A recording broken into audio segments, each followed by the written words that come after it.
ડભોઈ શિનોર ચોકડી પાસે સળિયા ભરેલી ભારેકમ ટ્રક નવી બનેલી ગટરમાં ખૂંપી કલાકો સુધી ટ્રાફિક જામ 100 મીટરમાં જ પોલીસ ચોકી આવેલી છે, પણ પોલીસના જવાનો પણ કોઈ દેખાયા નહીં. લોકોએ જાતે ટ્રાફિક ખડવો કર્યો હતો.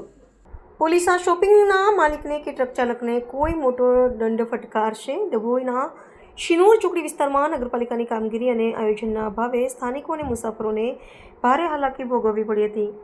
અહીં શોપિંગ સેન્ટરના ચાલી રહેલા કામ માટે લોખંડના સળિયા ભરીને આવેલી એક વિશાળ ટ્રક વળાંક લેતી વખતે નવી બનેલી ગટર લાઇન પણ ફસાઈ ગઈ હતી, જેના કારણે સમગ્ર માર્ગ બ્લોક થઈ ગયો હતો.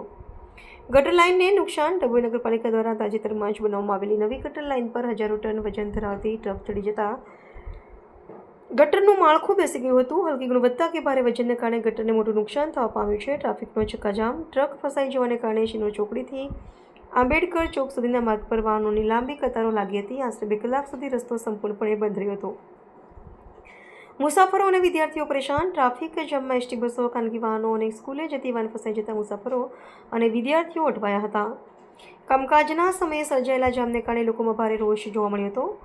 નગરપાલિકા અને તંત્ર સામે સવાલો. સ્થાનિકોના મતે આ પ્રકારની ભારે માલવાહક ટ્રકોને અવરજવર માટે રાત્રિનો સમય નક્કી કરવો જોઈએ.